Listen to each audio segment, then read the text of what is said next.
Hello there and welcome to the Bitcoin Takeover podcast. I'm Vlad and today we have a very special interview here in Zurich in Switzerland. I'm next to the COO of the NIM project, which is a mixnet that helps preserve your data privacy. His name is Alexis Roussel, if I'm to pronounce it correctly in French. And he has a lot of interesting stuff to say, both about privacy and about the kind of legal action that he's taking against regulations in Switzerland. And he also sits on the board of a few companies here, including Relay and Bitty, and probably a couple of others. You have a lot of stories to tell. You even influenced the change in the Swiss constitution to enable some liberty for people who are into internet privacy. And there's a lot to talk about. So it's really good to have you, Alexis. You can call him whatever you want, depending on where you come from. Let's talk about your legal battles first, and then we can get into NIM. So the legal battles is I'm suing Finma, and Finma is the Swiss regulator. So it's a bit like a mixture between the SEC in the US and FinCEN. And basically what they did is from several years ago. They started to say that by nature, cryptocurrency transactions are high risk. And by doing so, basically they put the cryptocurrency in a very weird space where they are claiming that they are accepting cryptocurrency. They're claiming that they're doing everything possible so that technologies can evolve, and they don't have any opinion about technology. But in reality, they're creating discriminations towards cryptocurrencies and Bitcoin in particular. So in Switzerland in 2014, there was the Federal Council, which is the government, made a report about Bitcoin, and it was very positive.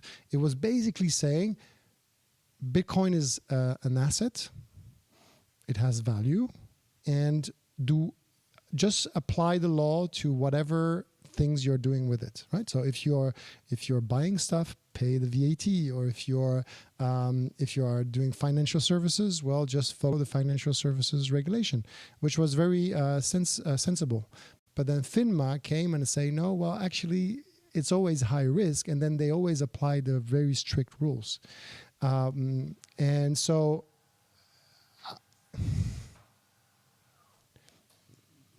the coffee machine started by the coffee machine started by itself. But so basically, what we did, I created a broker called Bitty, and Bitty is running Bitcoin ATMs. And we are using a feature of the law which says that any cash transaction with to exchange money from euro to Swiss franc or to dollars below 5,000 Swiss franc worth of transaction, you don't need to do the KYC of the people. No? So it's pretty simple. 5,000 is the limit in Switzerland. In some other countries, it's 1,000. And we've set up machines, and you can put $5,000 in the machines and get Bitcoin. Easy. So we did that for some time, and then at one point, the Finma came and says, no, now you need some tougher regulation. You need to move this to 1,000. And that was a couple of years ago, and we said, yeah, but we already have the 5,000 rule, but they wanted to align themselves with the FATF, which is the Financial Action Task Force, that said now it's 1,000 for crypto transactions. And so we changed it to 1,000 on the machines back then. But then Finma was still not happy for some reason, and they at one point they sent us an email saying, well, as of today, it's 1,000 per month. And they just sent us an email about it. And the reasoning on the email was, oh, there is this article, there is this news article in the Blick, and the viewers that are from Germany or from Switzerland know that the Blick is a bit the same as, I don't know, it's it's the trash news in Switzerland, right? And like the New York Post or something. Yeah, like the New York Post, right? So basically you have the regulator reading the trash news and then saying, some drug dealers are using Bitcoin and the Bitcoin ATMs to do their thing. Oh, we're making a new regulation. Instead of doing what they're supposed to do, which is evidence-based regulation, based on numbers, based on reports, based on analysis, and to see that actually it is a real problem or not. So, of course, you can have a news article about how drug dealers are using Bitcoin, but that doesn't show you the extent of it, right? And so the regulator just send us an email and we say, stop, hey, don't send us an email. You have to make proper regulation. You cannot just make a rule by a simple email. And so they actually took the email back and then they tried to make proper regulation, but they did it in a way which is also completely illegal. They actually changed the rules into, it's a pretty complex system, but they changed the rule in an ordinance. And they screwed up all the democratic elements that they had to follow, and they forced the rule to us anyway. And so we went to send them a letter saying, well, you want to make this rule of 1,000 Swiss franc per month be applied to us on the Bitcoin ATMs. And so we challenge them. We say, does this rule really apply to us? So this is a simple question. We went to see Finma and we asked them by a letter saying, is this rule applying to us? And they never wanted to answer. They said, oh, we're not competent to answer. I said, no, that's not. You make a rule to, and then you want us to apply it, but then you say you're not competent to say if that rule applies to us. And actually, they couldn't say they were competent because the way they did it was so illegal that it would have revealed the whole scheme of illegal work that they were doing. So they didn't answer. So now we challenged them in court. So we went to the court and we said, give us a decision. And we make a case of denial of justice. So you're not taking a decision for us. And while we were in the course of the case, they made a decision. And the first decision they made, and they said, and they officially said, we are not competent. And this is kind of crazy. So we'll see what is the next step now. But basically, you have the financial regulator who wants to crack down on Bitcoin ATMs. And then when a Bitcoin ATM provider comes and say, okay, does this rule apply to me, yes or no? They said, oh, we're not competent. So now the nice part of it, and hopefully we can put the link in the description after, is that we made a crowdfunding. So basically, we say we because we're several companies affected by this, and we are also a whole community. People don't want to be discriminated as individuals. They are using the Bitcoin ATMs, and now they have to put a phone number so that we can track them over a whole month if they're going over 1,000 francs. So we made a crowdfunding, and we also published all the documents on the website. So that means that Finma is fighting something they never fought before, which is a crowdfunded and a transparent case against them. Usually finance is all about secrets, like when you have a bank being sued or suing the regulator, it's all in secret. And here we make it in the open. So I think it's they're a bit in a trouble. We'll see how far we can go. I have two main options. I think legally I'm right. So legally we will have to win, but then it will be up to the judge to decide. Okay, how far do we go legally? How far do we let Bitty win in this case? Either it's the nuclear option where he destroys all the regulation system because they built the regulation system since 20 years out of these illegal elements. So maybe he can break them all, but then the parliament needs to rebuild everything. Or he will find some way in between where he will say, oh, bad Finma, and then he will just let it go and maybe we'll get some compensation, whatever. I don't know. But it will all depend on how the judge decides to blow up the whole system. So you're basically saying that either way, there's going to be a change by the end of this court case, because you either destroy all of these nasty precedents that were not made according to the legal procedure, or else you're going to have a hybrid which is still beneficial for Bitcoin in particular, but doesn't cover all the other precedent cases. But what I want to ask you right now is, are you going against the procedure, or are you going specifically against this arbitrary amount of 1,000 or 5,000 Czech francs? Czech, Swiss. So both the real legal action is about procedure because they don't follow the right procedure. But actually, if you look in the U.S., the SEC, they also have the similar kind of issue where the judges in the U.S. start to say, well, all those ETF that you're not following up, you're refusing all of them, right? And there is a procedure problem there. So it's the same. It's the same in Switzerland. They will create those specific regulations for crypto currencies, and then use a wrong procedure because they're so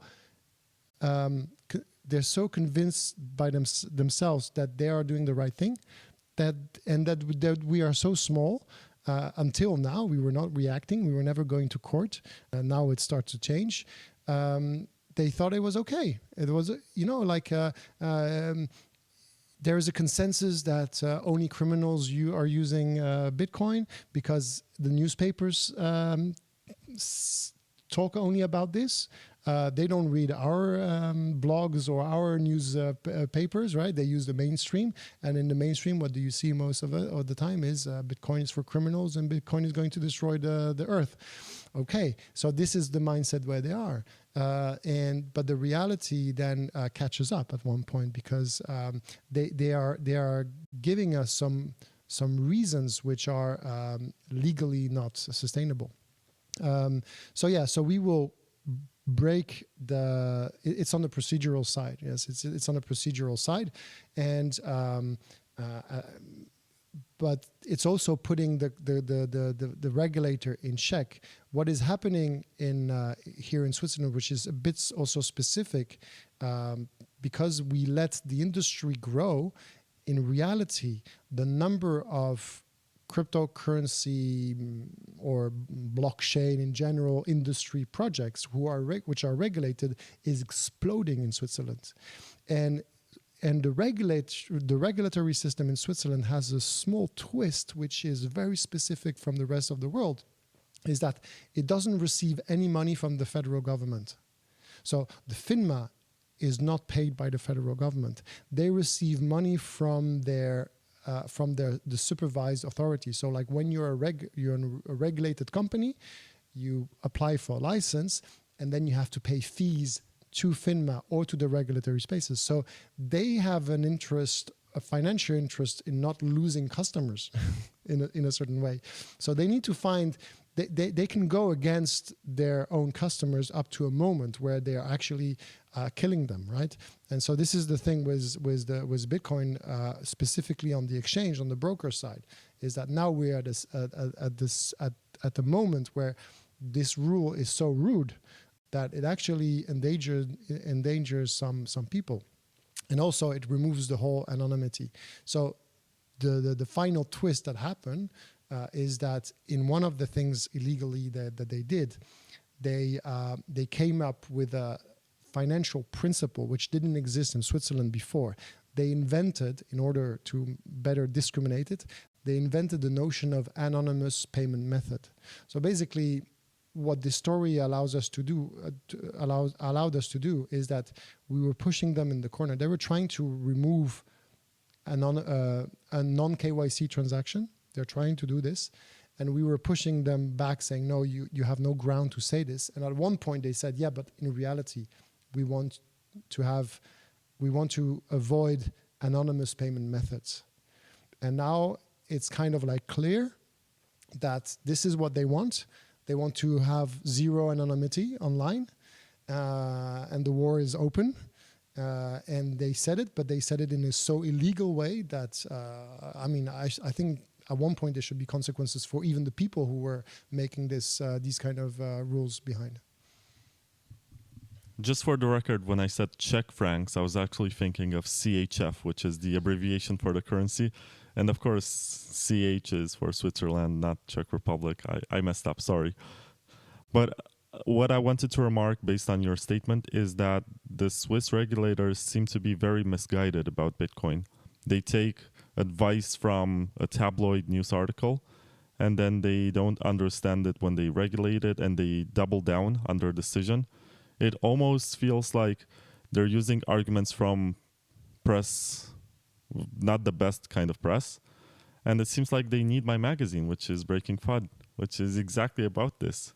It's about Bitcoin being a net positive for the environment, incentivizing the development of renewable energy and the use of it, because that's the most sustainable way to get electricity for mining. Nobody produces electricity for Bitcoin mining. It's produced for other purposes, and the excess one that cannot be stored is used by Bitcoin miners. I mean, you can argue that these mining devices, these ASIC computers, are bad because they deteriorate and you have to throw them in a landfill. But the miners are also financially incentivized to use the most out of them. So they fix them, they change parts, they make sure that they get the most use out of them. And also the batch of Antminer S9s, which is a type of ASIC miners, are now being sold by a couple of companies as heaters, space heaters. You buy them, you plug them. Instead of using electricity just to heat yourself, you use one of these devices. You make some money over the winter from mining. It's not much, but still it's something that can cover part of the bill. There are some use cases for this. Maybe how do you get to talk to Finma? Do you have to buy shares or something to get to talk to them directly? No. So with Finma, actually, we also see a shift, an interesting shift. Federal administrations in Switzerland are very open, usually. If you talk to people, the individuals are all nice and lovely people, right? And they want to have a good career individually. So when you meet with them and you say, hey, I have this new project and we're working on this new thing, can we talk about it? They're usually very open. So I already had the cases where I send an email and can we talk about it? Yes, you can. And we had some good time explaining to them, and they were really interested into this.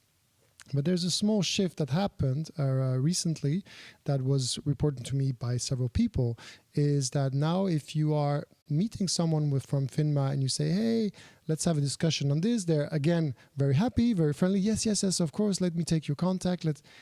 And then they ghost you. So what happens is that they go back.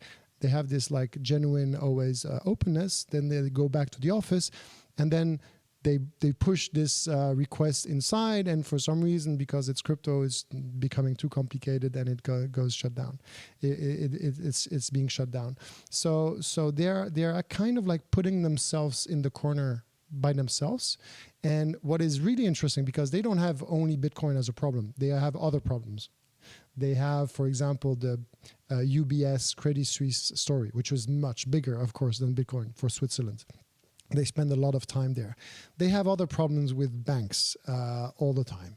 So what happened? They had the COVID. They had to deal also with the COVID thing. And so there was a huge amount of things. And Bitcoin is the small thing that comes and nags them, and they don't understand it. And so if you read articles right now about Finma, they are going into burnout. The whole senior management is leaving the regulator in Switzerland. The director right now is a director per interim. They don't have a proper director. So there is something really interesting happening over there, where I think most of the people who are working in Finma have lost leadership. And so they find the leadership in magazines that they read. You know, where do they find someone to tell them what they should be doing? Well, they read a magazine and they say, I need to do something about Bitcoin because it's being used by drug dealers in Switzerland. Okay. So in Switzerland, the Finma doesn't care about the use of Bitcoin and the energy, the relationship with energy. This is something which it's not in their mind, at least in terms of like the way they regulate. Maybe individually people might say, oh, I don't like it or I like it. But Switzerland is a place where energy is, the network is very connected to the rest of Europe. So we don't have that much of excess in Switzerland. And also we have the excess we have, we use it to pump it into like big hydro plants, like reservoirs, and then we can sell it very expensively to German, Italian, and whenever it's peak time. So we have these kind of like big batteries in Switzerland, but we use them for export.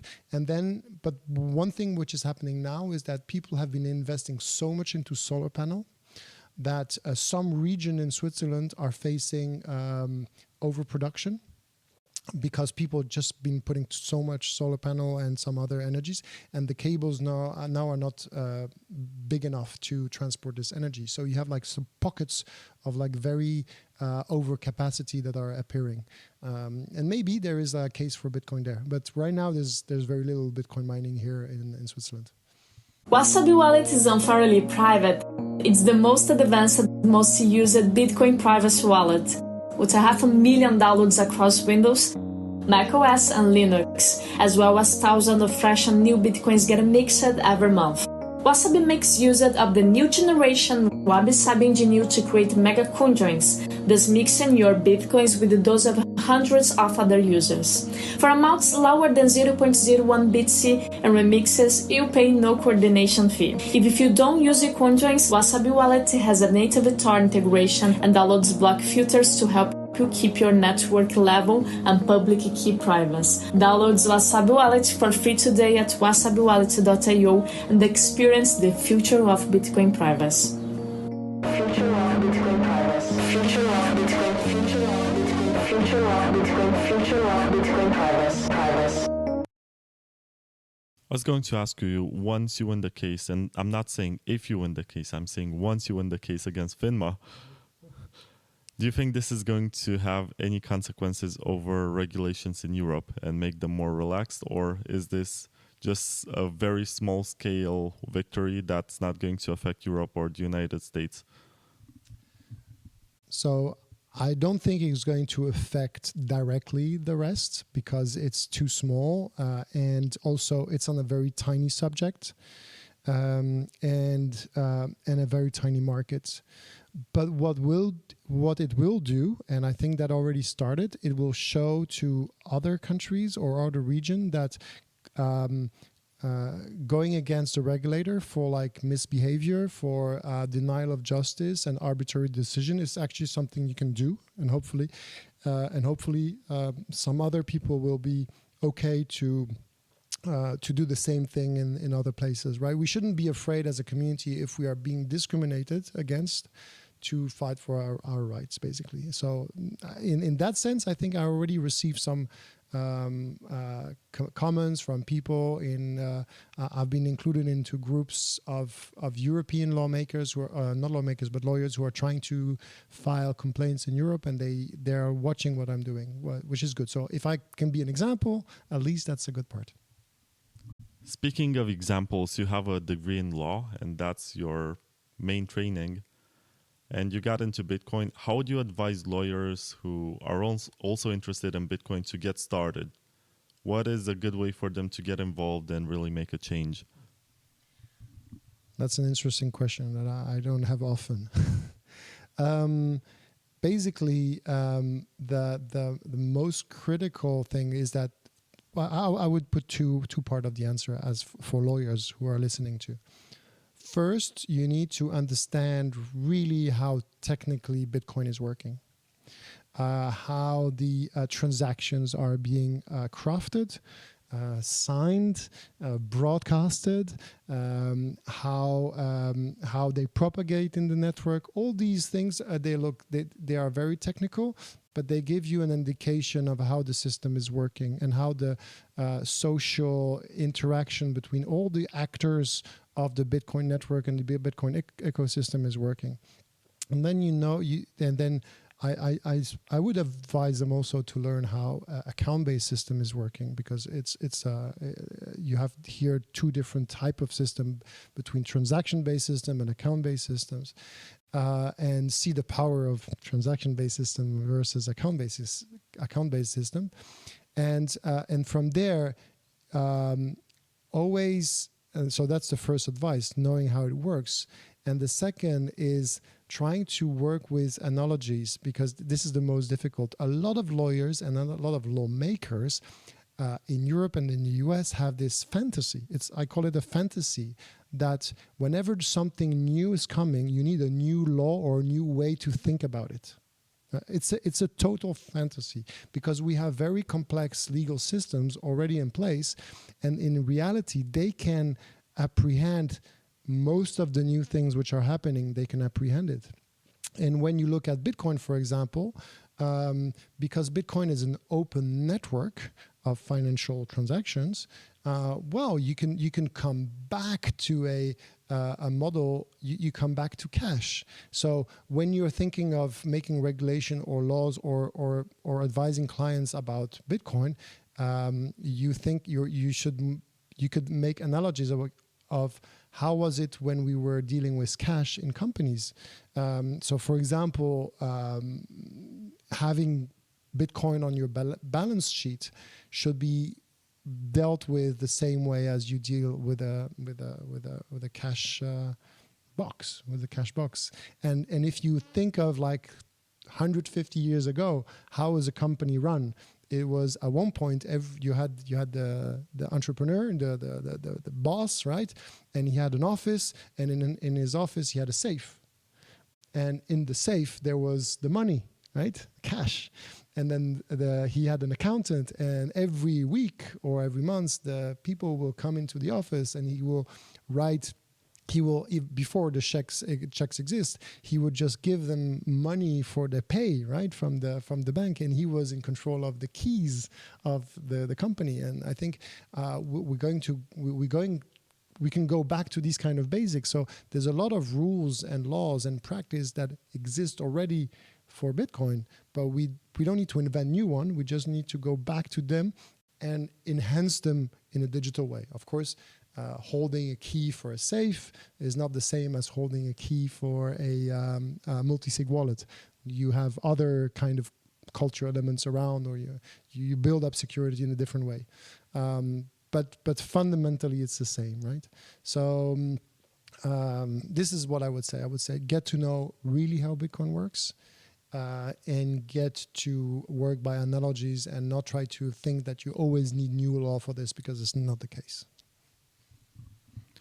Right. What else are you doing in Switzerland to protect users' privacy and to make it easier to access Bitcoin? So beside on fighting for like keeping this limit low, so I'm also working at NIM. This is actually my main job. NIM is a privacy network. It's a mixnet, and this mixnet will basically allow to make communication between a client and a server, between two clients, between each other, or in a peer-to-peer network between the servers themselves, without revealing any information which is not necessary. So an observer would not see the communication. So we are thinking of a user who has a Bitcoin wallet on his phone and wants to communicate with the RPC node. This communication right now is visible. You have to make a DNS request, and you have to make a normal request. You can go through Tor, but you can kind of de-anonymize Tor if you really want. And actually, there is no reason why your phone provider, like your ISP, your phone provider, or Google, or even the RPC node should know who you are, where you are, and why you are using Bitcoin. So hiding this communication so that when you broadcast your transaction, no one knows where you are on the network. It's a key thing. So that's one of the feature we have. We already had implemented for Electrum. So you can use, it's a bit tricky, but you can use a SOX5 proxy going through NIM and using Electrum with it. So normally every Electrum-based system, every Electrum server-based application that can handle SOX5 proxy can use NIM right now to broadcast transaction or to read from the chain. We want to do this also on messaging systems, so that we can hide the fact that you're using Telegram, Signal, whatever, So this is and we're like launching a VPN because people are asking for this. They want to see also like a retail application. So we set up a website called nimvpn.com, and you can register for the VPN. So basically, it will be a standard VPN as an interface, and then you can choose either to go through the mixnet or to go through a speedy mode, which is a WireGuard VPN, which is more classic, but still uses our own the same network. So right now we have about 600 nodes, which are around the world. So you will have from the start of the VPN something like 40 to 50 or maybe 60 countries which will be available for the entry point and the exit point. And we don't control the network. The network is decentralized, and the VPN is just an overlay on this. So it will be a first product, but then we will continue integration into applications. So we're doing this in Switzerland, and what is interesting also with Switzerland is there are a few privacy projects which are here. NIM is based in Neuchâtel. There's also DarkFi, which is in Switzerland. There are a few other projects which are doing privacy work here. You mentioned something about being able to de-anonymize Tor if you really want. And I was going to ask you, what is wrong with Tor, and where does NIM improve some of these shortcomings? Yeah, so the objective of Tor is different from the objective of NIM. The objective of Tor was to hide your IP address from the server you're connecting to. Yeah, and for this, Tor works well. Now, if you are observing Tor, observing all the network, and you are able to create some servers in the network, then you can capture part of the traffic, and you can make what is called a timing attack. So you can correlate who is at the entry and who is at the exit. A mixnet, and it's David Chaum who invented the concept in the 80s. A mixnet is meant to forbid to an observer, someone who is looking at the network, even if he controls a lot of the network, it forbids him to actually see who is communicating with who. So to do this, we apply a different scheme. In Tor, you would have onion routing on 3 nodes, and you will keep this road for 5 minutes, and then it switches to another road, right? In NIM, your traffic is cut into packets of the same size, and every packet is choosing a different onion route. So there is no single server that gets the whole traffic of the whole file that you're sending, for example. In addition to this, all the users are using the same size of the packet. So my packets have the same size as your packets. We're mixing them together. We're creating fake packets, about 20%, 30% fake packets, which also go through the system.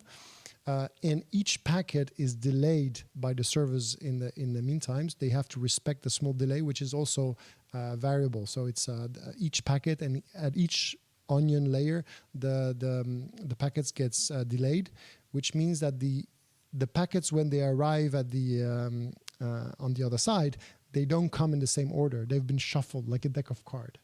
And so that makes it impossible for an attacker, except if the attacker owns something like 80% of the network to observe those communication. Now, the other shortcoming of Tor, which is normal because at that time we didn't have another way to do, is that Tor is an altruistic network. So you put nodes for free because you feel good, you want to help Tor network. So that means that under an attack, suddenly you can create a lot of Tor nodes, and you can capture some of the traffic. So here, what we have an incentivized network where every node is incentivized. It has to so it is with a token system, and it is with what we call it's a utility token. It's not a cryptocurrency on itself, but it's written in the Cosmos world, and basically people have to people who operate the system have to stake and to create reputation with staking a staking system. And so that means that there is a economical cost of running a node. So the attack, right now an attack to get one node, you need to roughly $100,000 of value that you need to invest to put a node for sure in the network. And so you imagine that if you would have 80% of 600 nodes, well, that's already a lot to invest into an attack. And not counting that the price might go up. So every time you get them, you want to attack more, the price goes up. If you remove the attack, the price goes back. So we believe, but at the same time, it was never tested before. So we believe now that this is an option we need to give a try to, having a mixnet which is incentivized. And what we already achieved is that right now you don't need to pay for the mixnet. Eventually, you will have to pay some fees to access the mixnet. But already now we are maintaining the largest mixnet of the world thanks to this system. So the incentive model seems to be working, and we'll see how it evolves after. Cryptosteel offers a durable, physical backup for cryptocurrency key and recovery words. These user-friendly cold storage devices withstand harsh conditions, including fires, floods, and earthquakes. Made from the finest European stainless steel, they are built to last. Accessible to all and requiring no computer skills, the original Cryptosteel cassette and capsule have been innovating Bitcoin security since 2013. They provide a reliable and robust backup, essential for the safety and longevity of your digital investments. Ideal for protecting your digital wealth. Cryptosteel isn't just a one-trick pony. Of course, it works with your Beep39 seed phrase, but you can also use it for important passwords, Bitcoin core passphrases, Nostr private keys, and much more. Buy your Cryptosteel metal backup today from cryptosteel.com and use promo code BTCTKVR to get a 10% discount. Cryptosteel, secure your Bitcoin like an OG.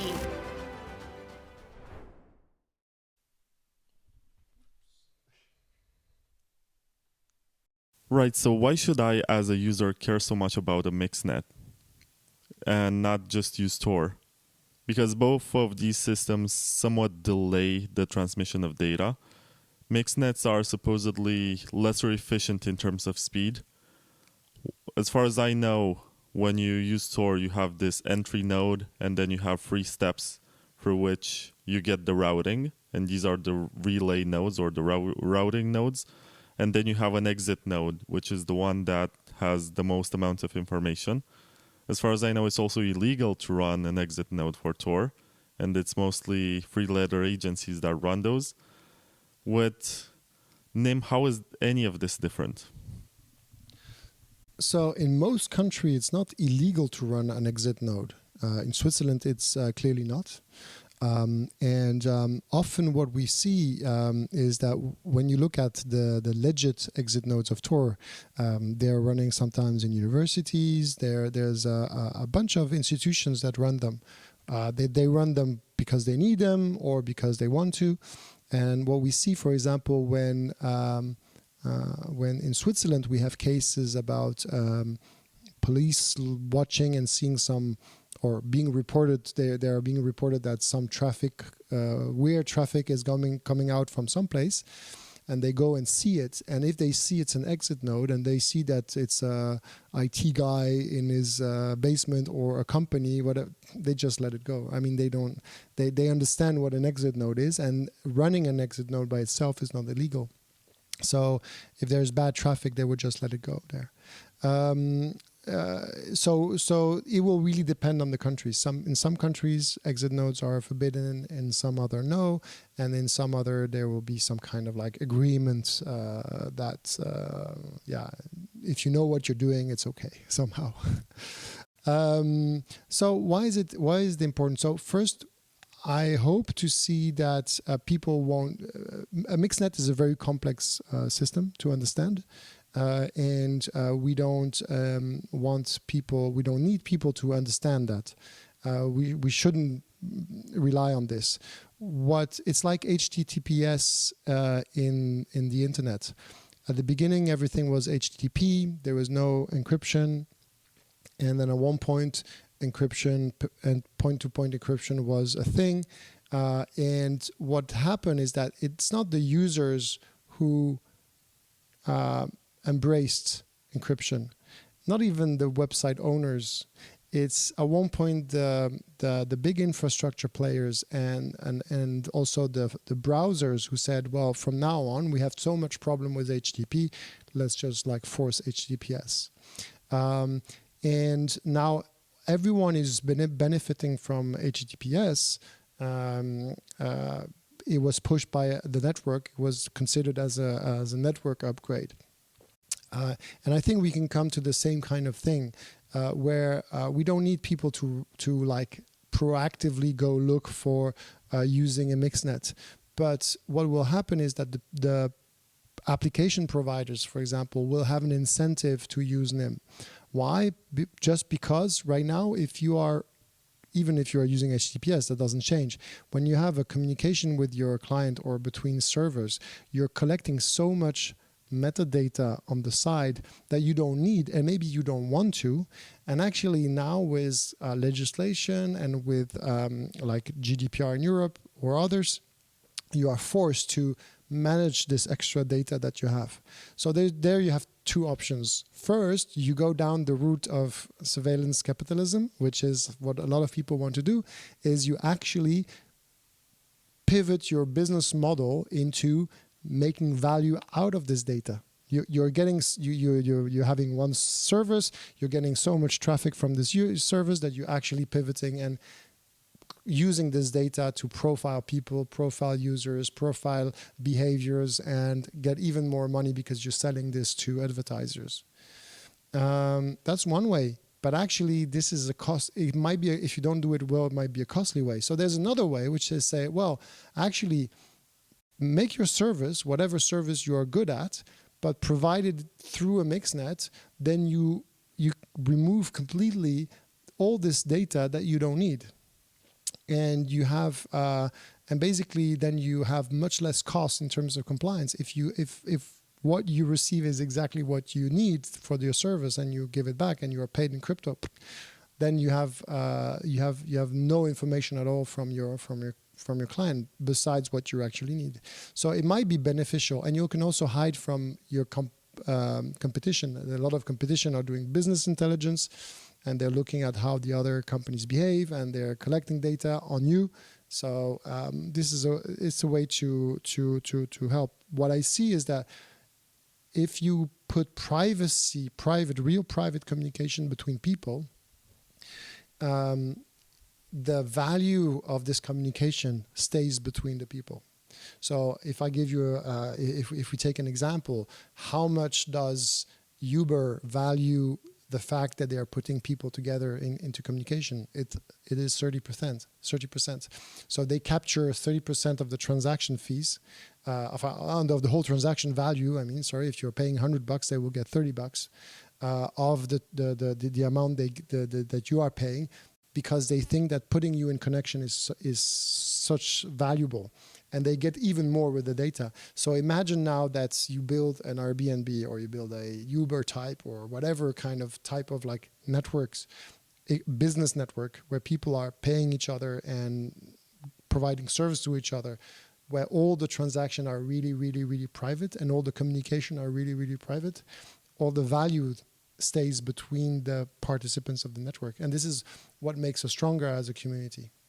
So as at the end, we think that most of the people that will implement mixnets are actually the service providers or like the app provider or whatever, who will push the users. The users will not know. On the messaging app, the speed you will not notice the difference. If you're downloading a file, maybe. Yeah, it's a bit slower. And at one point, if the latency goes down, we already tried it. It can work with video stream. We did video calls on through the mixnet, but that won't be for the beginning. Maybe later in the future. Whenever I talk about NIM with Bitcoiners, they present two types of criticism. The first one concerns the token and the existence of it. And the second time concerns the slower speeds and the concern that it might be less efficient than Tor. But I think this goes back to a lack of understanding of how mixnet works. And from this one derives the question, why is metadata such a big deal? Because with Tor, you leave behind some metadata, and you also have information about the input and the output, meaning the amount of data that went through Tor and the same amount of data goes out of it. So someone tracking the network can just use this information about it. In NIM, as you said, there are packets of data that are evened out. They're created in the network and broadcast to have the same amount of data, and they get reconstructed at the end when the recipient gets the file. But how do you usually counter? How do you deal with this? Because I think maybe that some of the most hardcore conservative Bitcoiners are going to be against the idea of a token at all. But the ones who are free market can still argue that it went down a lot and it's underperforming. I'm not sure how the investors... No, there's a third type of criticism, which concerns the investors and is about the European Commission. Because right now, the main source of funding for Tor is the Department of... It's a three-letter agency from the United States of America. I don't want to mess up. I don't want to say which one it is. And NIM in the beginning also raised funds, received money from the European Commission. So I guess I presented three types of criticism. You can tackle them in any order you want. That's fine. We're really open to criticism, and it's good actually, because there are a lot of challenges that we need to overcome, and this is one of them. So the first thing I want to say is that NIM is on the frontier of two different environments. There is the crypto environment, and there's a privacy environment. And if you look at the team and from NIM, we're actually only few. Some of us come from the cryptocurrency side, and very few like me come from the Bitcoin side. And most of the rest of the company comes from the privacy side and the network side. So we have to acknowledge the fact that a lot of people from this privacy environment, they didn't work on cryptocurrency since as long as we did. They don't understand Bitcoin, or they have a very far away understanding of Bitcoin. And so for them, already saying, we're going to make a privacy network with something which is with the payment system which is embedded in the architecture of the mixnet itself. Already this is something which is a big thing for them, right? So I cannot expect them to have very defined views on how Bitcoin works, and we have to be a bit nice and bring them with us there. On the European side thing, so it's true. Tor was funded first by the Navy, but by the U.S. Navy. So the initial funding was the U.S. Navy, and then there are some agencies who put down money. I think now they stopped, and now the foundation, Tor Foundation, is actually privately funded. No more through American agencies. But what is happening also right now is that I think you can see a shift at Tor that they are thinking of adding incentivization within the network, right? Through a form of economical incentive, right? So this thinking, maybe the fact that NIM was able to do already this much in few years, thanks to a token economy, maybe it kind of open up the mind there. It's possible, but I think we shouldn't discard the fact that there should be putting up a mixnet is a lot of resources. It's a lot of nodes, and we as user, we're going to use this network. There's a cost of running it, and the fact of having a direct economic incentive to pay for this node, I think it's a game which is worthwhile to try. Now, how do we do this? So, okay, we can say, let's do everything in Bitcoin. We can say, let's do, there's many different ways to do it. We decided to do it in a way where we kept our focus on the mixnet, because there's still so much thing to do on the mixnet. So at that time, with all these things in place, the fact that we started 4 years ago, having to make some decisions. So 4 years ago, what was available in Bitcoin? Lightning was barely at the beginning, right? Bitcoin itself was works like now, but you couldn't do some fancy stuff. You can do much more fancier stuff right now on Bitcoin than you can do it 4 years ago. Ethereum was a nightmare because the fees were too high. So what we decided to use the Cosmos as Tenement SDK to build our own small chain and have a token which is interoperable. What we did, we never said that this is a cryptocurrency. We're not competing with Bitcoin as store of value. That's not the objective at all. Here we create a token which is meant to capture the price of how much this network will cost to run, and how much to find the price equilibrium between the user who's going to pay for the network and the resources that are put in place. So someone can say, yeah, but you can do this in Bitcoin, leave the market, decide a price in Bitcoin. Sure. But at that time, the technologies we were looking at, like RGB or Lightning or whatever, were not there. So when we need to launch, we need to find a middle ground. Maybe in the future we might move to something else, right? That's also possible. And now the other thing also was the source of funding. So indeed, we started with European Union. In European Union, it's a different model than the US with Tor. They have a huge fund called Horizon 2020, which is a development fund for all sorts kind of new tech. And we, because the mixnet research comes from academia, comes from the University of KU Leuven with Claudia Diaz, who is our scientific chief, and she's professor over there. And she, with Anja Piotrowski, which is our head of research, they worked mostly on the ground, on designing this mixnet.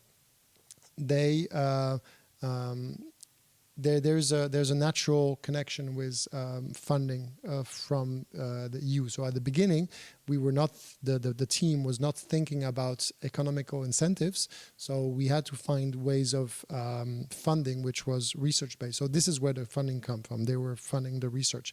At one point, this is what Harry Halpin negotiated with the EU. He said at one point, well, if we really want this to take off, we need to have this own economical logic. And he said, well, let's try to add tokenization to it. And they agreed on this, and this is when we launched. And until now, what I can say is that, yes, of course, there's a token, but we managed to build the largest mixnet in the world. 600 nodes are running right now.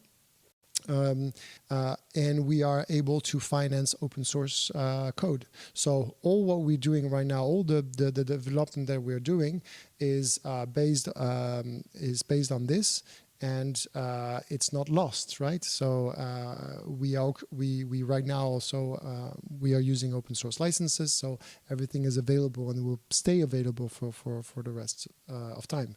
So yeah, we'll see how.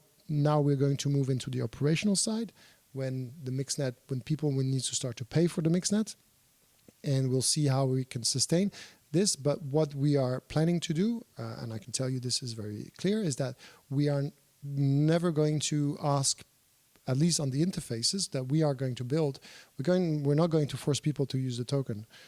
People will be able to use Bitcoin, Lightning, Monero, or even credit card if they want to. So there will be, or they can use the token itself if they want. But that's one only of the options. So there will. What we did right now, already in the wallet, the first way to buy, to be able to set up your node, you can buy NIM tokens because you need NIM tokens to create a node, but you can buy them in the wallet in Bitcoin without KYC. So we really push that into that direction. So ideally, people don't have to see the token at all. Hello Bitcoin Takeover listeners, this is Victor from IVPN.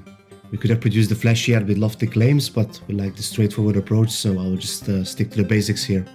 How are we different from other VPN providers? IVPN is run by Bitcoiners. We've been accepting Bitcoin since before the block size wars, now using BTC Pay server, and also accept Lightning payments. We also aim for radical transparency supported by open source software, regular audits, and a transparent team. And finally, there's absolutely no KYC with IVPN. We don't ask for an email or any other personal information when you sign up. If you would like to test our service, send an email to trial@ivpn.net to receive a 30-day IVPN Pro voucher. Hello, I'm Vlad and I have been a user of IVPN Pro for longer than 1 year. What I like the most about it is being able to use 7 devices at the same time and using the multi-hop feature to connect to 2 different servers of my choosing at the same time. Also, your account consists of a randomly generated string of letters and numbers which are not linked to your email address, bank account, or real-life identity. You top it up with a Lightning payment and you get instant confirmation at low fees. Definitely get your 30-day IVPN Pro trial by sending an email to trial@ivpn.net. Make sure you use a burner email address that you probably already have for trolling.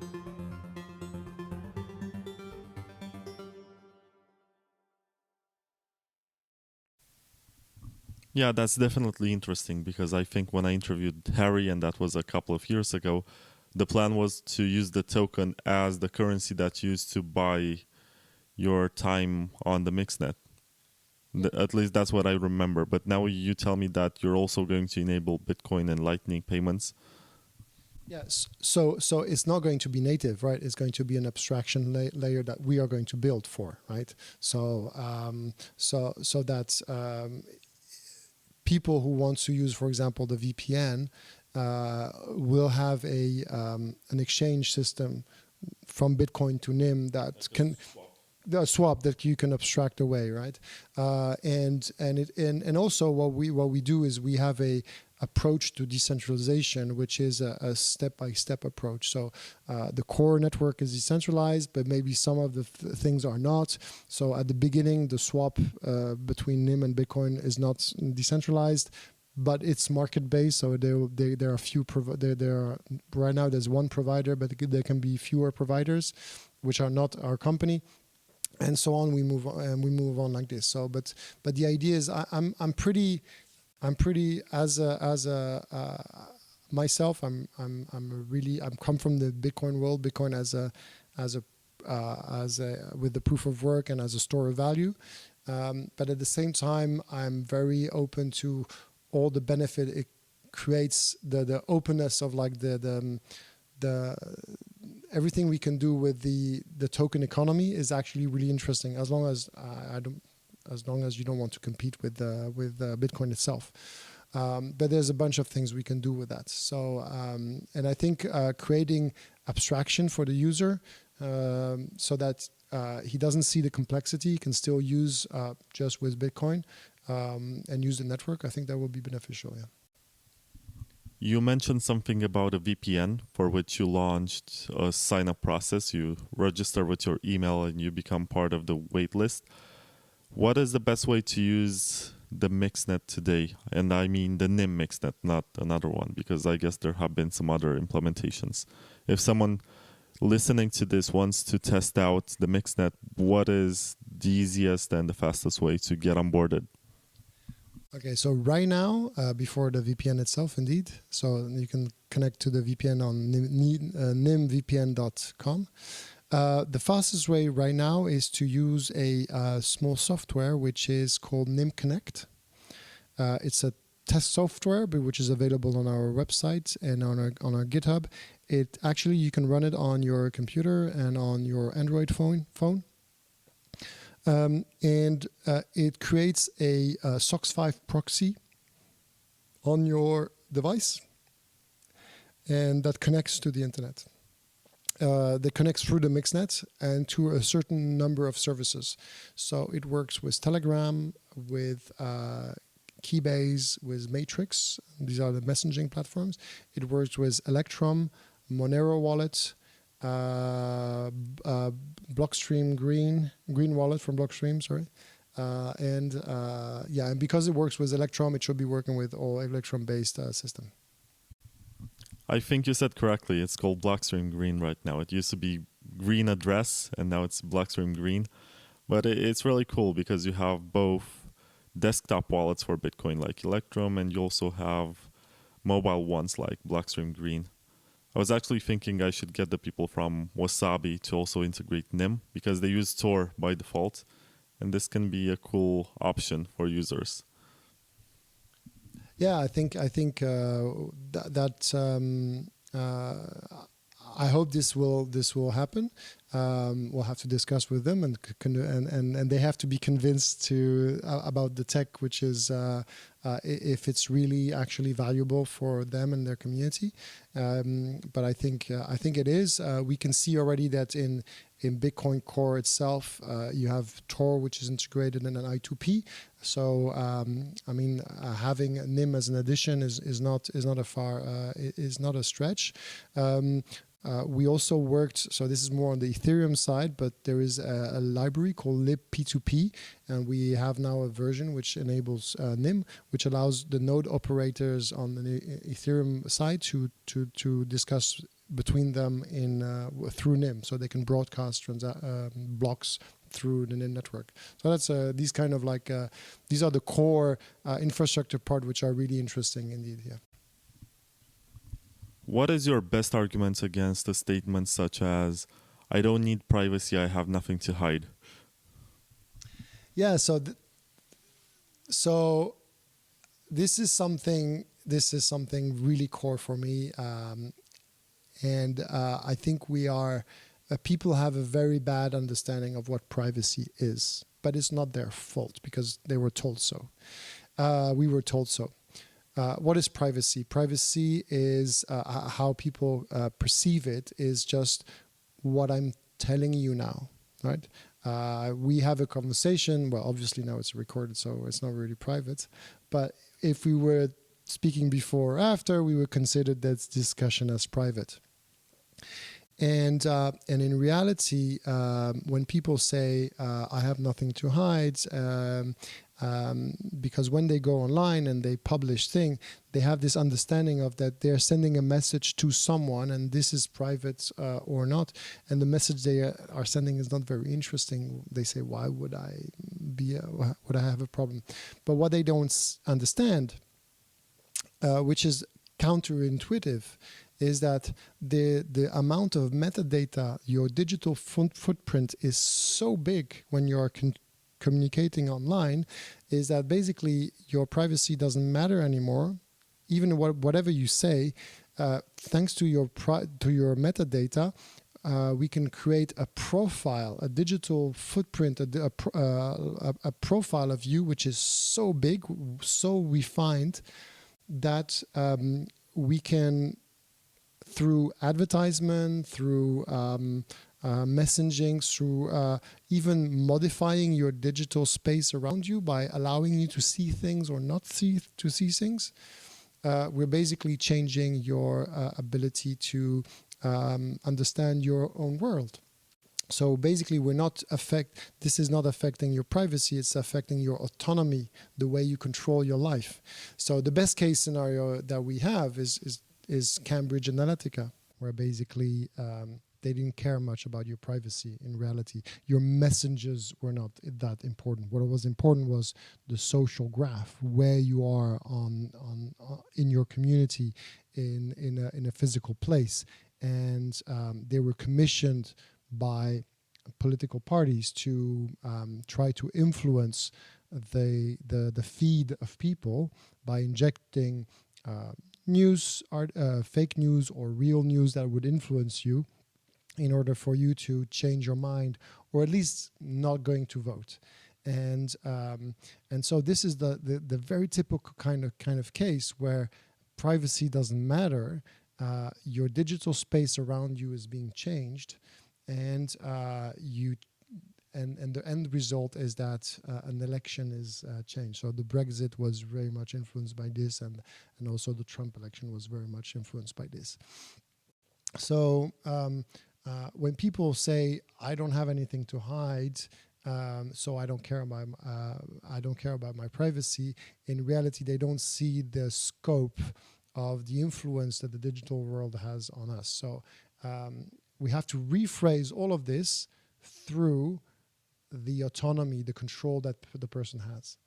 And what we want, well, what I want, I hope, so maybe not everyone wants that, but what I want is to have free people who are capable of thinking by themselves and going and getting the information that they want by themselves and making their own opinion. And right now, the digital space that we are is too much influenced by things that we don't control, because there's so much metadata that is being captured everywhere from everyone, is being reused against us.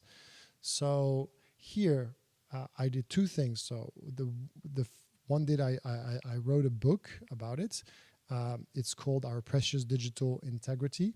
And I was thinking of, okay, how does, in traditional democracies, like in Switzerland and most of Europe, in reality, our traditional, the citizens are protected against abuses of the government in order for them to remain autonomous as a person.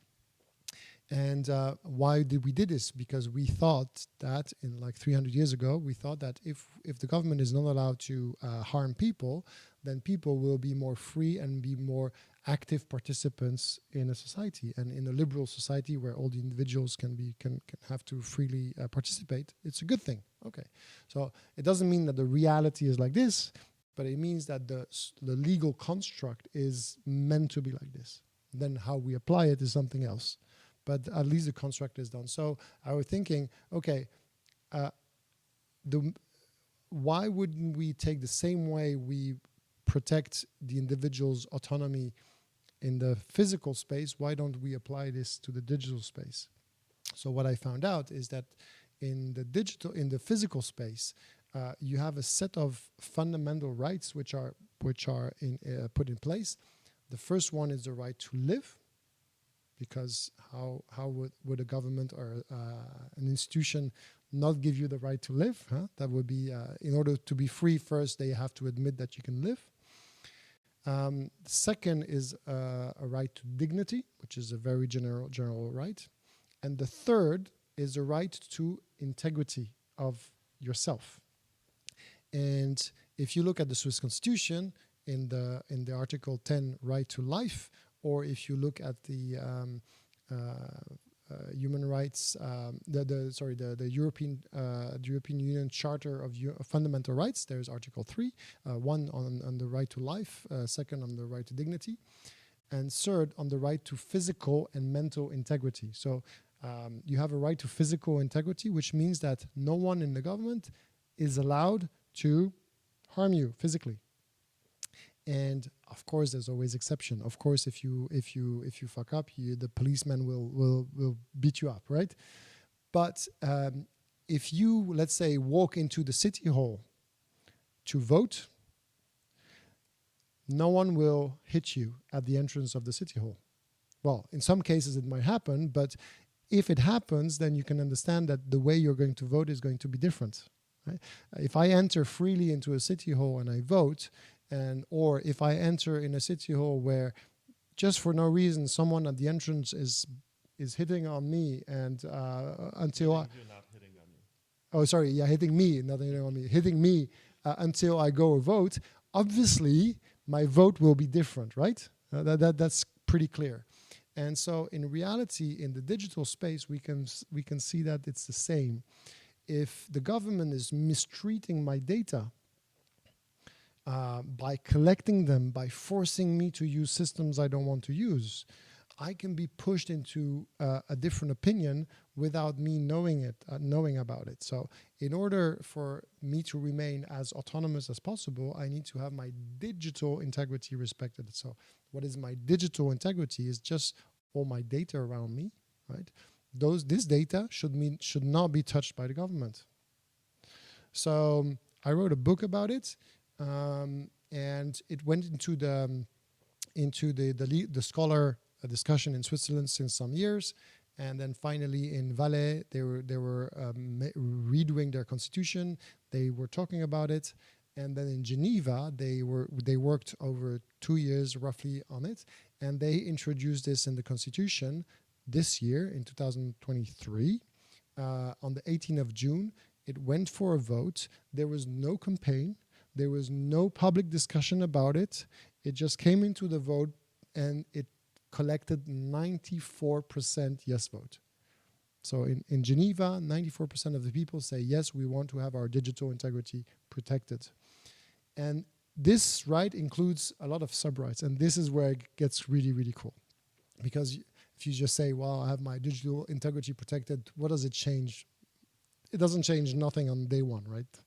But if you look at what kind of opening it has, it's really interesting. So in Geneva, there's like 2 really interesting sub-rights that were invented. One is a right for an offline life. So what it means, an offline life in the sense of a government or you with your relationship with the government, it means that the government cannot force you to use some specific technology. They have always to leave the door open for a physical interaction with you. As a citizen, you can go to the office and you can file something. Like right? the banks are obliging you nowadays. Exactly. So the banks, well, the banks are private companies, so they can basically do whatever they want, right? But when it's your tax department that does this, or if it's your unemployment agencies that does this, it creates a real barrier. In France, they have this where at the unemployment agency, they forced everyone to fill up the files on the computer, even though the computer is in the office. People come and they had to fill in, and they have a lot of dropouts. People are not filling up the forms to get social benefits because it's just too complicated on a machine, right? So this is a very simple discrimination that happens because people are being forced on the digital connection. So that's a really one interesting. For Bitcoiners, what it means also, for example, it is a legal argument that we can make, for example, against CBDC or for the adoption, for keeping the cash, right? Because having a way to pay in cash physically is a way to for the government to respect our right to have an offline life, right? So we can make those arguments which are much higher than just, oh, I want my financial freedom. Okay, it's cool, your financial freedom, but if the thing that the government does against you is touching fundamental rights, it's much harder for them to implement them, and they can lose in front of tribunals. And right now, like we said before, we don't challenge enough the governments in front of the tribunals. But in reality, tribunals at the end, I wouldn't say they're pro-crypto and they're not pro-Bitcoin, but they are pro-human rights, and they will actually sometimes shut down governments in what they're doing. So we need to use them. So the second right, which is also super cool, is the right for security in the digital space. And that means that a government, in the case of the Geneva government, shouldn't be allowed, or can be. You can complain if he tries to destroy the security in the digital space. If for example, if the Geneva police would have a backdoor, they shouldn't be allowed to put backdoors, because creating backdoors in cryptography, in an encryption system, or in software is actually lowering down the security level of the digital space of the people. So you should be able to complain, and hopefully it will lead to another right, which is now in discussion in Neuchâtel, a bit in Zurich and Zug. There are a few cantons who are also talking about this right. at the end, the right to digital integrity can only be fulfilled, I think, by respecting the right not to be surveilled, measured, and analyzed. So this is a right that was also invented by the scholars in Valais. And they said, well, okay, if we really want the citizens to be respected by the government in a digital society, in a digital world, well, actually, the government should have no data on the citizen.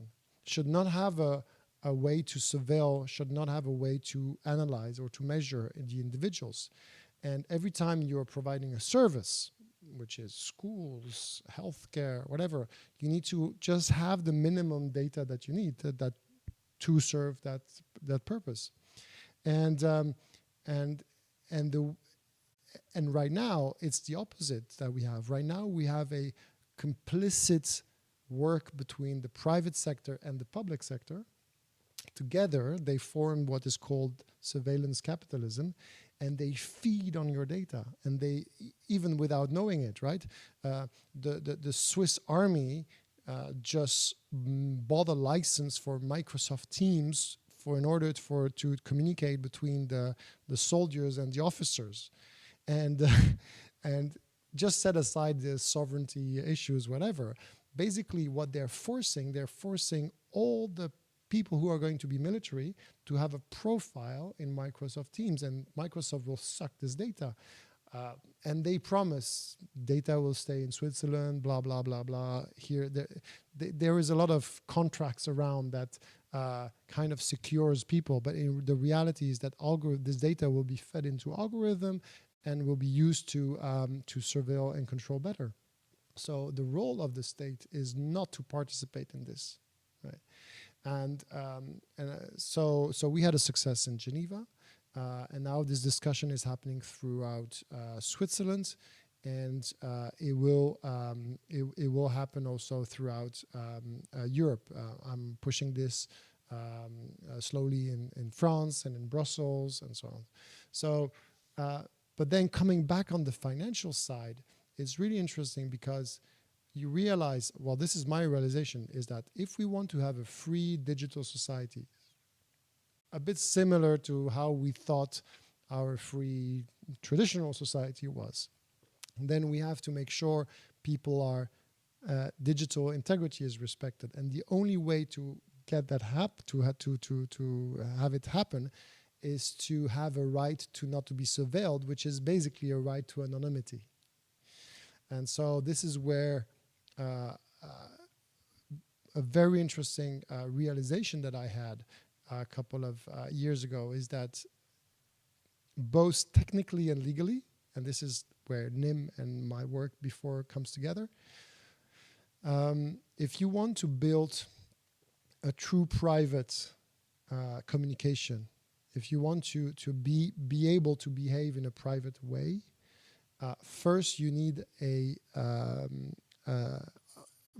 if you want to behave in a private way in a society which is fully transparent, you need a right to anonymity. And technically this can be enforced on a transparent network like TCP/IP, like internet is extremely transparent. If you want to have real private communications, you need an anonymity layer in between. You need to create so much noise that nothing can be distinguished from, and the two come together. So at one point, what we will have when we're talking about mixers, for example, in financial world, right? Right now, the financial regulator is trying to break down mixers.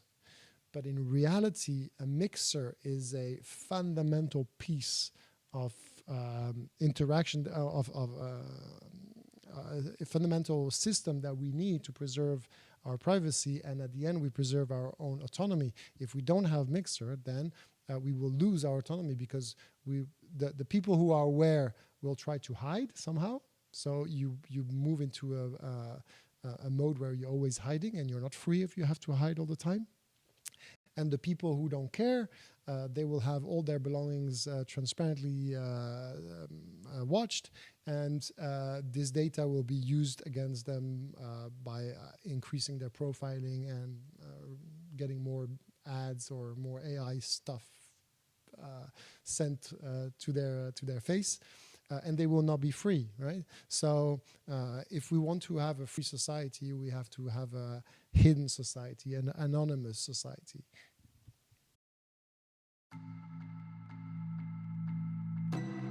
SatoChip provides open source solutions based on smart card to assist you in your crypto journey. The hardware wallet lets you safely store your private keys within the tamper-proof chip memory, while Sato Dime allows you to create a barrier cold storage in 2 clicks thanks to its mobile app. And SeedKeeper is the ultimate hardware device to store and manage your seed phrases. Become self-custody with SatoChip. Your keys, your coins.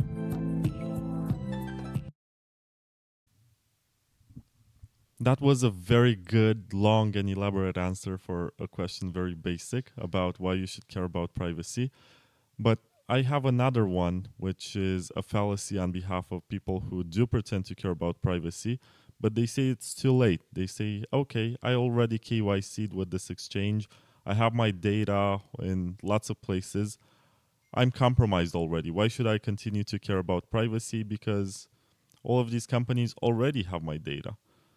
And it's not like the data that they have already will not change. I mean, maybe your date of birth will not change, obviously, but your passport number or something like that, that's just a temporary document, I guess. If you register with a passport, you can lose it and issue another one. It's not a big deal. I think biometrics are more dangerous because they're tied to your identity for the rest of your life. But how do you argue with someone who faces this dilemma that it's too late for them to care about privacy? Okay, I would say that they're right. We're fucked. Our generation is fucked, right? Because the amount of data which is outside, and you can see this with now the large language models, the AI thing, right? All these AI models are built on our data. Is this data going to go away? No. It's going to be there all the time, and we're going to it's going to be kept, right? So this is data that is not going to go away. Now, it doesn't mean that you shouldn't be careful about forward secrecy or like the future, right? And I'm more afraid now for my I want my kids to be in a position where they can protect their privacy and they have their autonomy online. But what will happen is that indeed our generation is doomed in that sense, and we will have all this data. But what I want to come up is to a realization, at least in some places, and maybe in Switzerland we can achieve this, I hope, at one point, that this data that we collected will not be acceptable anymore to be used in public, right? So, and it's starting to happen slowly, thanks to this all AI bullshit, because now you have pictures and text that look so real that normies cannot make the difference, right? And so people are saying, well, okay, I'm going to the tribunal and I have some evidence. How do I make sure that this evidence is actually true, right? You have a news article and a picture that goes with it. Is it actually true? We don't know anymore, right? So there's an abundance of like fake generated content, which looks real, but it isn't. And actually there, maybe this is, we have a way there to kind of like see a better future where we can hide in this whole mess of like fake data. But it's true. Right now, you cannot go back on if once you have data that has been out, you cannot go back. But it doesn't mean, of course, that you shouldn't build a new, try to influence the future. So that's my answer. But the thing is that it's hard to build a new future. It's hard to try to avoid certain things. And even a person like me, I'll tell you a funny story. When I back in 2010, I was really an anon person. I was super anon. I was using encryption in all the tools that I could. I was using peer-to-peer systems. I had no Facebook account, no whatever centralized social media account, nothing. And then I started politics in Switzerland because I said to myself, no, I have to bring a different message, because the politics is how it goes in the digital, on the digital debate is going nowhere. So I need to say something. And Bitcoin was also a big driver for me at that time. And so what happened is that on my first time I was like talking to journalists, they came to see me and say, Alexis, we don't understand. You have no history on Google. When we type your name on Google, there's nothing is there from you. So at first they were not looking the right way. They couldn't find. And the second, I really made an effort, right? Not to appear. I had my pseudo. I made some like effort to be to stay on the lower level, and I was always using tools to avoid things, and they thought it was fishy. And I said, no, I'm just dealing. I was dealing with my life correctly, but I was forced to dox myself because I see that the world is not going to the right direction. So I wanted to change that, right, somehow. Did I change it? No, I didn't change anything. But at least I have I'm much more sane because at least I try to do something. Yeah, something that I wanted to ask you when we were talking about NIM, and maybe now it's too late, but I have some very crazy listeners. They're gonna be here, and if you're here, leave a comment and say hi. I'm a hero or something like that because you deserve it. But at NIM, you're working with Chelsea Manning, and Chelsea Manning is your CTO, if I'm not mistaken, or works on technical stuff. Okay, not CTO, but works on some technical stuff. What is it like to work with someone who actually understands the need of privacy and has a first-hand expertise with being abused by the system that does not allow the truth to be out there?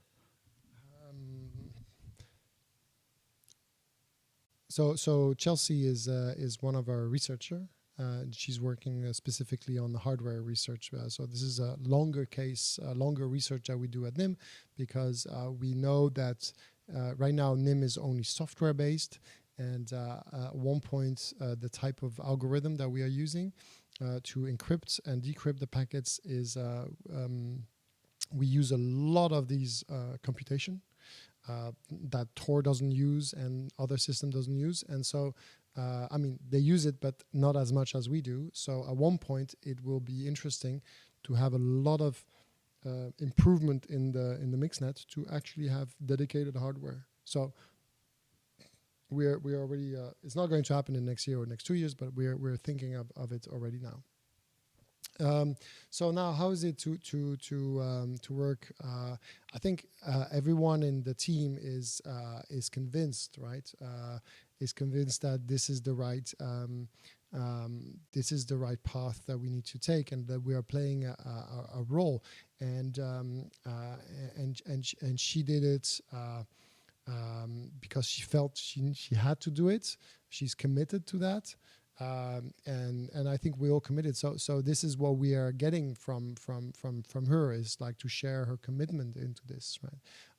And even if it means going to jail for some time, so I'm very self-aware of this, and we are building NIM in a way that we are securing all the possible the surface of attack is extremely reduced in all the different ways. Is it the code itself? Is it the legal aspect, the financial aspects? We really pushed the limit, and also the individual aspects. We really pushed the limit to reduce this surface of attack. If we were to attack right now, in almost any field, people will be like, either they will fail, either it would be seen by the rest of the public as totally unfair. So this is it's about Chelsea is bringing this commitment to this, and serves as an example to all of us. You described your experience up to 2010.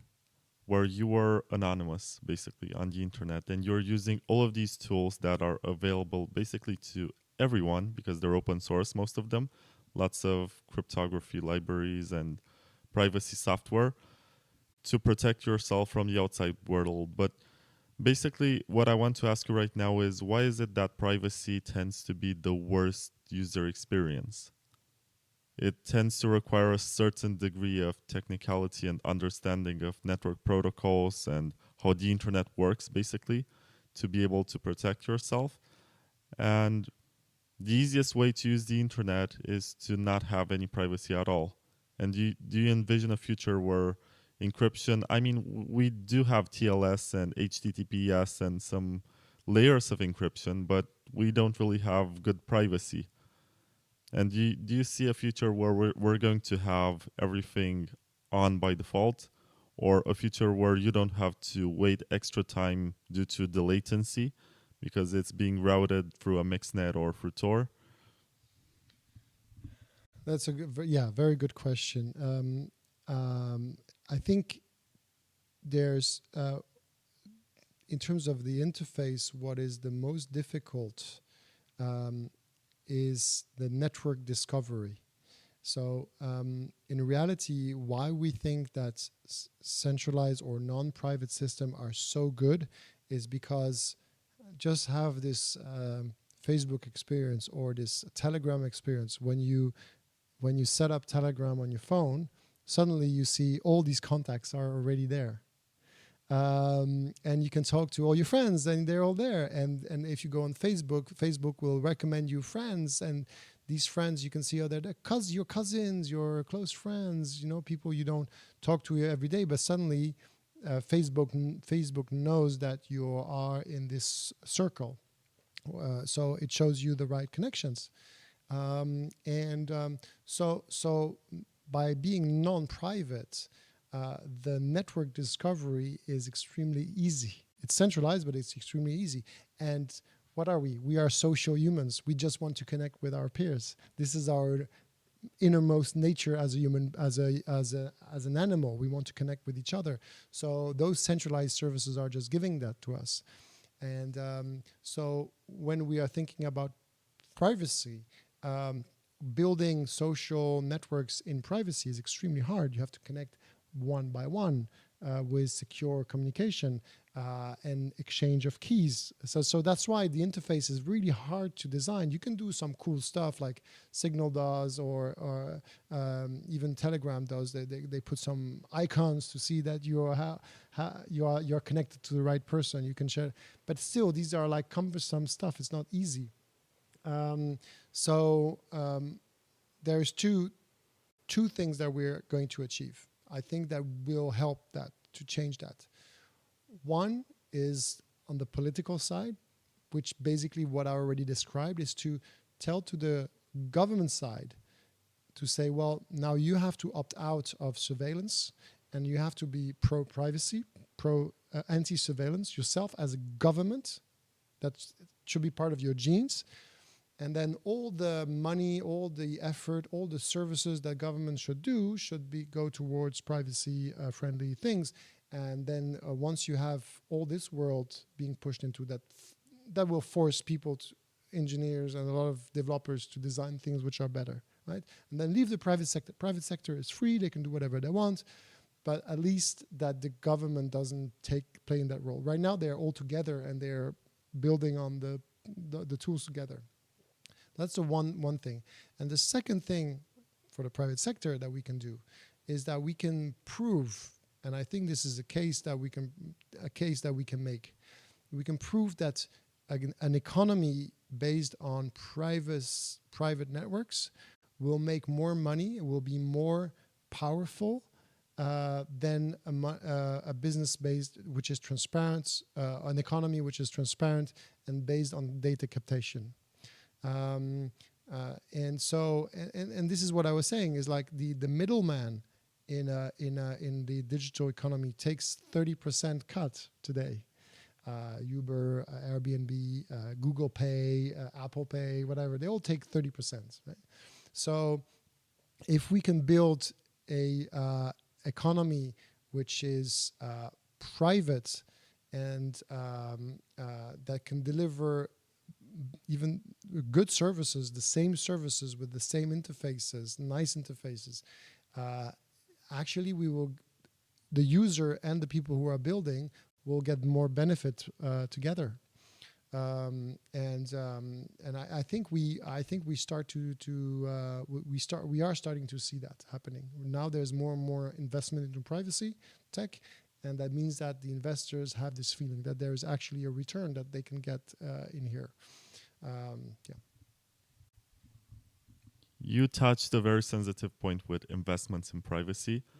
There's certainly a lot more interest in privacy today than it was maybe 10 or 15 years ago, when it was considered just a niche concern by a couple of nerds. Not a couple, a bunch of nerds on the internet. But do you think that it's enough at this point to sustain projects like NIM or whatever else is going to come along to protect internet privacy?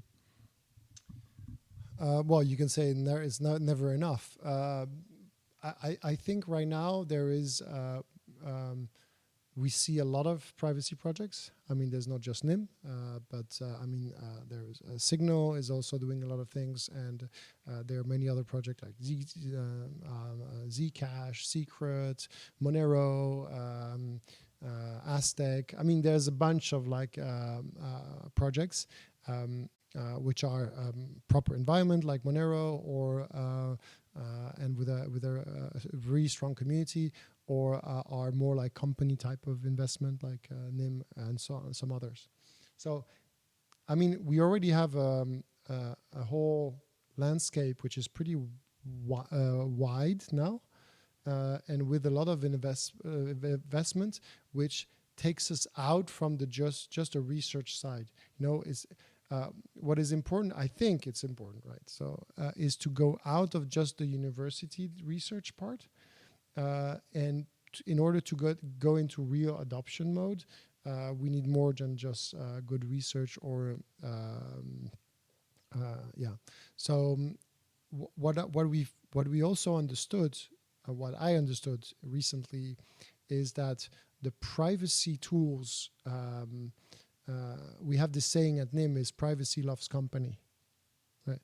So privacy loves company means two things. Means one, that you can only hide if you hide among other people.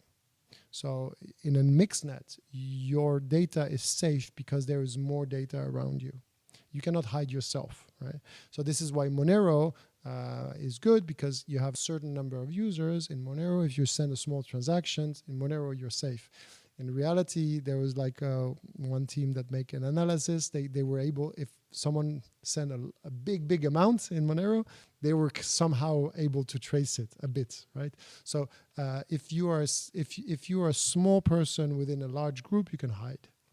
So privacy loves company. But the other aspect of privacy is that in order to build privacy systems, you also need to be a large group of people.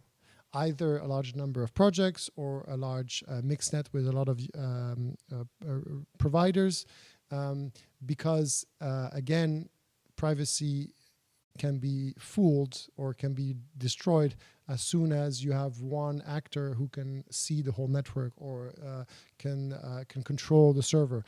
For example, a VPN provider, a simple or traditional VPN provider where you have a machine and you're going through, your traffic goes through that machine and then goes outside. In reality, doesn't provide you privacy. You're fully dependent on this provider, right? And so we believe that privacy will be a key element of the decentralized world, and at the same time, privacy can only be built on decentralized tools. If you want to contribute to NIM, what are the best ways? I know that you can run a node to the mixnet. You can contribute with code. What are some other ways? Can you do testing? Can you provide feedback? And also, I want to ask you about the node. What are the technical requirements for you to be able to run that? So the nodes are pretty simple. They require, right now it's still you still have some sysadmin competencies or minimal sysadmin competencies to run a node. You need a machine, and you need to make sure that your service is configured correctly and runs smoothly. But it's a tiny process which doesn't consume much CPU, and it mostly consumes bandwidth. That's it. Right? So it doesn't need a hard disk. It just can rely on a 10 gig hard drive on a VPS, which is well connected, will be running very fine. Some people make it run on a Raspberry Pi. Works well. With time, we will see obviously that the best performing nodes, the ones that have the smallest latency, and the ones which have the most uptime will be the one gaining reputation.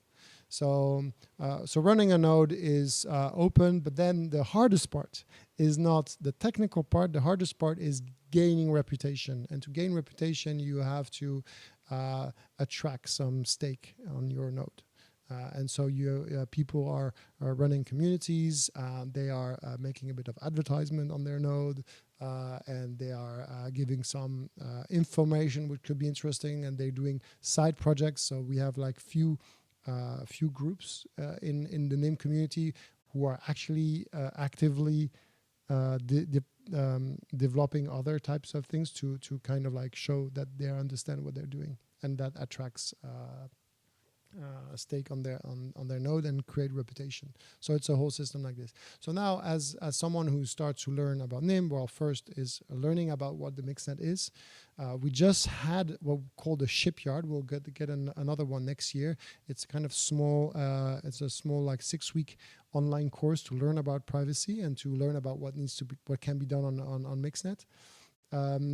Of course, so you can contribute if you're really into it. You can contribute code because it's all open source. You can be part of the community and look at what we're doing. You can, as a developer, you can start using it directly. So right now we have 2 SDK. We have the Rust SDK and we have a TypeScript SDK. The TypeScript SDK is actually simple to the point where you import our library, and then you can replace all the fetch commands by what we call the mix fetch. So fetch, you fetch a URL or an IP address. Here you can just replace fetch by mix fetch, and it will work out of the box. So a lot of applications can be nimified, let's say, through this. You can of course run a node. You can be a token holder and participate in the delegation process, so like choosing the reputation. So that's also an action. Some people they don't want to run nodes, but they are happy. They want to support a project, so they buy a bunch of tokens and they stake them and they put them with the nodes that they think are valuable. So this is also a way. What else? Developing code, yeah. I think there's and you can be anything at the same time. This also, some people have several things. So it's an open source community, meaning that you basically choose how much involvement you want to have. Now with the VPN, and also we also have grant programs you can subscribe to and propose development, and the company will fund some of the development if it makes sense. I was thinking right now that there are a handful of full node implementations in Bitcoin, and you mentioned that there's no storage requirement. Most of these devices, which also run on Raspberry Pis, require a lot of storage for the Bitcoin node part, but quite a few of them have also other applications, like they can run a Tor relay, or they can do lots of other stuff like an Electrum server. Did you consider the idea that you might be able to integrate NIM into these? Yeah, of course. The same way I2P and Tor is integrated into a Bitcoin core, and this is a long-term plan. But we first have to build the bricks and the interaction. So right now, the initial package was that it was a WebSocket type of interaction. Then we added SOX 5, and then with time we build up all the different type of interactions so it can be easily integrated in all the main use cases or the main platforms. So at one point, hopefully, it will be easy to integrate like this, like a plugin. I mean, right now, today, for a developer, it's already up to the point. I mean, especially if it's in Rust or in TypeScript, that you can pipe your traffic through NIM. But we'll make it that even easier. But it's really the aim. I really like the NIM project, and this was a very positive interview. But I also have to ask you, what would you say are the trade-offs or the shortcomings of the NIM project? Something which is fundamentally part of the trade-off model, you know? You can't have everything at the same time. So I think the main trade-off that we do is that we do slow decentralization, and that's going to be the difficult part to follow through. We'll see how far we go. Right? Is that based on the development, how the mixnet is working, how much and how the economy is working, how much can we decentralize? Right? So if you look at the Tor network is decentralized in terms of the nodes. Of course, you can attack them because you can spin off as much as you want, but you still have these 11 or 10 or 11 servers which holds the topography, who holds the table of the public keys of all the computers. So we have decentralized this into a blockchain, which is now 30 computers which are not controlled by us that runs this table. Ideally, you might say, well, 30 is still pretty centralized, and not everyone has access to be part of this. But it's still much better than the previous thing where you have one entity managing 11 computers. So we go step by step, and this is the main challenge. I think the main that we have is to continuously show that we are working on the core thing, which is the mixnet, having a mixnet that is working. And decentralizing what needs to be at the right moment with the right way of doing it, or the most convenient or the easiest way at that moment. This I urge people to be patient and to be critics also, of course, to say, well, here this piece is not enough decentralized. What's your plan on this? I think we have a plan on all the pieces, but we didn't implement everything. But we have a path, right? So I think that's the most difficult compared to a project like Bitcoin itself, who was decentralized almost from the beginning, right? I mean, it wasn't really decentralized because when you only have 5 people working on it, you cannot call it decentralized. But eventually, from the start, it was pretty much decentralized. So I think these cases are really rare, and really for some core. For some core things like Bitcoin itself, so the decentralization path, that's the one which is going to be long, but we'll make it. Alexis, thank you very much for this interview. And my last question for you is, how can people follow your work and keep up with what you're doing? Because you're clearly doing a lot. Yeah, so just a small recap. Yeah, so I'm CEO of NIM. This is my main job. I'm chairman of Bitty, which is a Bitcoin broker that I set up 10 years ago, which is running ATM. So I'm doing the law case with them. I was chairman of Relay, the DCA wallet app, and I'm still a shareholder. I'm helping Julian a lot. I'm also advising Peach, which is a peer-to-peer coin, and a few other projects that I'm helping. I'm helping out Maxime and Olga from RGB. So, and with all of this, how can people follow me? They can, of course, follow NIM Project on Twitter. My personal account is Alexis_Roussel. They can follow me there. I think I'm the most active on Twitter. I have a Noster page. We can put the link. I don't know about by heart, but I think if you type Alexis Roussel, you will find me anyway. Basically, that's it. I mean, you can find me on LinkedIn, but you can follow me there also.